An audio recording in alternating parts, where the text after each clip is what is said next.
It is a big weekend in college football, but nowhere is it bigger than in the Pac-12. We'll break that down right here on Locked On NFL Draft. You are Locked On NFL Draft, your daily podcast covering the NFL Draft. Part of the Locked On Podcast Network, your team every day.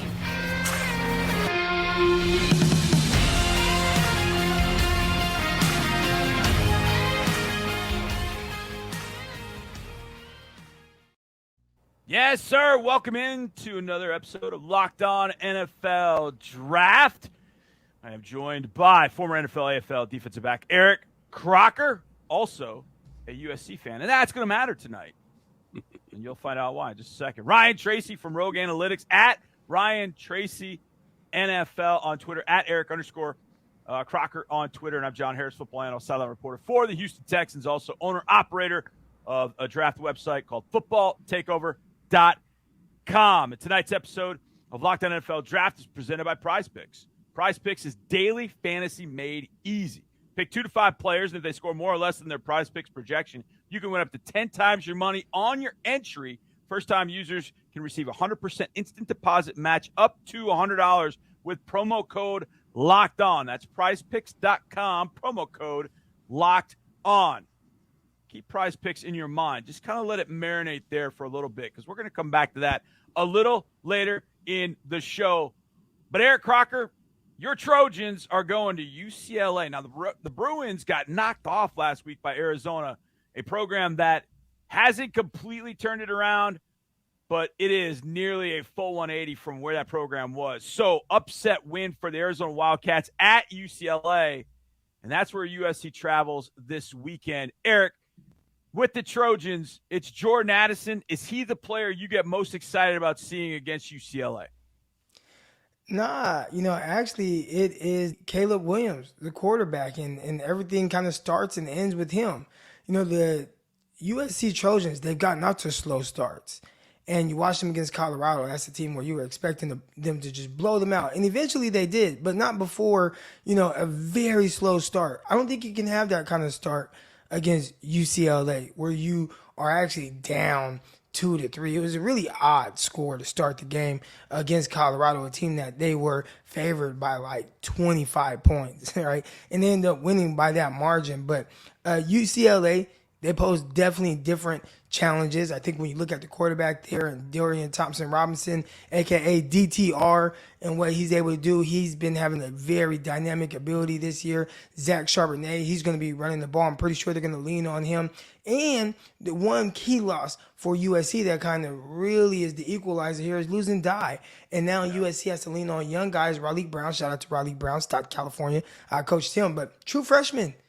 And now he's going to have to be a big pivotal part of your offense. And he did very well last game when he had to come in and he totaled around 80 yards and a touchdown. He's going to have to do it again on a much bigger scale in a very big game. This is a big-time rivalry right here that goes back centuries. Yeah, I wish I could see this. This is one of the rivalry games I would love to be able to see. First of all, I love when they both wear their home jerseys. I think that's awesome with the Cardinal and the UCLA blue. Yeah. Ryan, have you studied what are the analytics been saying about Latu, the edge player for UCLA? Have you had a chance to dive into what he's done and how dynamic he has been? Yeah, my last update was week before last, and he's right up there with both of the Murphy brothers in the top 20 in 3 major metrics: win percentage, pressure percentage, and then the finish rate, how many times he actually converts those pressures to sacks. And he's hanging in there, a guy that is not lauded across the country. And obviously when you play with twin brothers that can rush the passer as well, they get a lot more attention, but he's just the guy that's always there. He's always cleaning it up. And I think he's somebody that maybe on the national stage now will get some blow up this week. There's not a whole lot of primetime games, but he has a chance to stand out here. You talk about edge rushers. USC has an edge rusher or pass rusher that has 11.5 sacks on the season. Tuipulotu. Yes, you did. Yes. Close? Tuipulotu. Yes. Yeah, there we go. All right. 2 forced fumbles as well. So I think that's a guy right now that really across college football is kind of being, I don't want to say slept on, but nobody's really mentioning him. And he had big time production through 10 games this season. Man, I hate the fact that I'm using the Dallas Cowboys here as a reference, but back when the Cowboys were great in the 90s, talk about the triplets, Michael Irvin, Emmitt Smith, and Troy Aikman. So which team's got the better triplets? You got Caleb Williams. Now there's no Travis Dye, but Raleek Brown, who played at Modern Day as well, and Jordan Addison on the USC side. UCLA's got DTR, Zach Charbonnet, and Jake Bobo. Ryan Tracy, which group of triplets are you taking if I want a little either or with those three? If Dye's in this ball game, it's USC all the way. But without him, I think that's a big chunk. I think it swings over to UCLA now. Sorry, Croc. Eric, what do you say? Pick your power trio there. That's hard. I know you can't. I have to agree. Guys. I have to agree because I think a running back is definitely a quarterback's best friend, and DTR, as dynamic as he is, and hey, it doesn't all have to be on me because we have Zach Charbonnet. We can hand the ball to 25 times if need be, and then off of play actions, different things, and moving around, you could throw the ball downfield to Bobo, who's found himself in the end zone quite a few times this year. So I kind of lean more towards UCLA as well. Well, those are some pretty solid trios. There are going to be some seriously. There's a high number of draftable prospects in this particular game, and I think one of the best is going to be Andrew Voorhees from USC at guard. Could play tackle if you need to, but man, that dude is strong as an ox. And I know of a team that is kind of struggling a little bit at guard. They could use an Andrew Voorhees for sure. Yeah, they have a Kenyon Green, but the Texans could really use Andrew Voorhees. But he is going to be fun to watch, number 72, wearing the Cardinal on Saturday. All right, the other game in the Pac-12, I don't know, maybe that one's more important. We'll see. But Utah's going to Oregon. Revenge on the mind of the Ducks. Can Ducks actually get revenge, or are they too nice an animal? I don't know. We'll discuss that next. But I want to talk to you a little bit about moments and sparkling moments. You've got something planned. So December 15th is my favorite day ever. That's the day that my wife and I got married back in long time ago. Put it that way. Blue Nile didn't exist back then, and I really wish it had, because it could have made that celebration that much more memorable. It's the original online jeweler. Blue Nile offers the largest selection of independently graded diamonds and pieces priced significantly below traditional retailers. All we had back then was to walk into a Macy's or somewhere else, or a jeweler back then, and go get it all done. Well, you can do it all with Blue Nile right now, and it can be for anything. Blue Nile has helped millions of couples create their perfect engagement ring. Their easy online tools let you choose the diamond shape, size, and clarity, as well as setting style. Make your moment sparkle with Blue Nile. Go to BlueNile.com and use code LOCKEDON to save $50 on your purchase of $500 or more. That's BLUE, the color blue, Nile, like the river, NILE.com, code LOCKEDON to save $50 on your purchase of $500 or more. BlueNile.com, code Locked On. And we'd like to thank you for making Locked On NFL Draft your first listen today. For your second listen today, check out Locked On Sports Today. From the games that matter the most to the biggest stories in sports, go beyond the scoreboard and behind the scenes with local experts and insights only Locked On can provide. Locked On Sports Today, available on this app, YouTube, and wherever you get podcasts. Now, before we get into Utah, Oregon, I love to talk about underwear and pajamas and being comfortable. When you're hanging around the house and you're watching college football on a Saturday, or for you guys, if you guys out there that are watching NFL on Sunday and you're just hanging around the house, just eating chips, having a beer, maybe a hot dog, you want to be comfortable, right? Well, comfort comes in the form of what? Loungewear, pajamas maybe. Maybe you don't even get out of your pajamas on Sunday, but mainly underwear. That's the one. Underwear goes with you everywhere, but you want to be super comfortable watching ball. Well, then Tommy John is for you. Right now, Tommy John's Black Friday sale. You could give the gift of comfort to everyone on your list, including you. Yes, give yourself some new underwear with brand new Tommy John underwear, loungewear, and pajamas. Over 18 million pairs sold, and that gives Tommy John, that makes giving Tommy John a holiday tradition. 97% of women and men love getting a gift from Tommy John. Shop Tommy John's Black Friday sale going on right now and get 30% off site-wide, 30% off the whole thing at TommyJohn.com/lockedon. Underwear, loungewear, PJs. It's the best pair you'll ever wear, or it's free. Again, 30% off everything right now at TommyJohn.com/lockedon. TommyJohn.com/lockedon. See the site for details. Utah's going to Oregon. I'll start with this question. It might be a little odd. Is there such thing as seeking revenge in football? Eric, yes or no? Definitely. Definitely. Ryan, you agree? Absolutely. Okay. Can Oregon get revenge on Utah after 2 beatdowns last year? Or is a banged-up Bo Nix and a healthy Ty Thompson enough for Oregon to get that revenge? Ryan, I'll start with you. With Bo Nix banged up, he doesn't have to have the hysterical production on the ground to still be effective in this ball game. And I think maybe the biggest star might be the not eligible for the draft wide receiver in Franklin that's going to help him out quite a bit. I think there's still enough juice there that what a Utah team is and a quarterback that I think we really need to talk more about. I don't know that they got the firepower to keep up with Oregon. Cam Rising. Eric Crocker, I have called Cam Rising the 2023 version of Gardner Minshew. The hair, the mustache, but he's got gamer qualities. How much does that matter to you as a draft prospect that a quarterback has gamer qualities? Well, it's funny that you mentioned Gardner Minshew because, they're very similar in stature, very similar play styles. This is a guy that can make plays with his legs, his arm. And, we've referenced the college football postseason game between Utah and Ohio State, mostly in favor of Ohio State and some of the plays that C.J. Stroud made. But Cam Rising, he was going toe-to-toe with those guys and kept Utah in the game. And when he wasn't playing this year, you can really see, like, oh, man, he's missing in this game right here. This is a really good quarterback for this team and what it is that they want to do. Doesn't have a Troy Franklin-type receiver, so I think a little bit more falls on his shoulders. I got a question for you guys because I'm not so sure that this isn't, no matter what the outcome of this ball game is, that Rising doesn't have to go back. He's a guy, especially with all the quarterbacks in the Pac-12, that is not up amongst the leaders anywhere. What is he? I think he's 38th on the season with 2,200 yards thrown, 19 touchdowns, 4 interceptions. That's still good, but I think he's got more to prove. Do you guys think that he needs to go back? He is a junior right now. Can he benefit from another season with all these other quarterbacks getting out of the way? I think the biggest thing for a person making that decision is, does he have more in his game to improve? For example, and I use this example a lot, and now the name escapes me, but USC had a linebacker back in the 06-07 timeframe, and he actually declared early for the draft. And he was asked about it. He said, look, what's the knock on me going to the draft?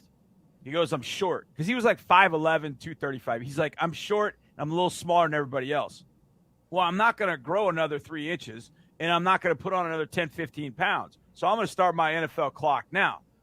I think for Rising, there's some of that, but I do think his game needs, as Eric said, I think refinement. That was the word I was looking at.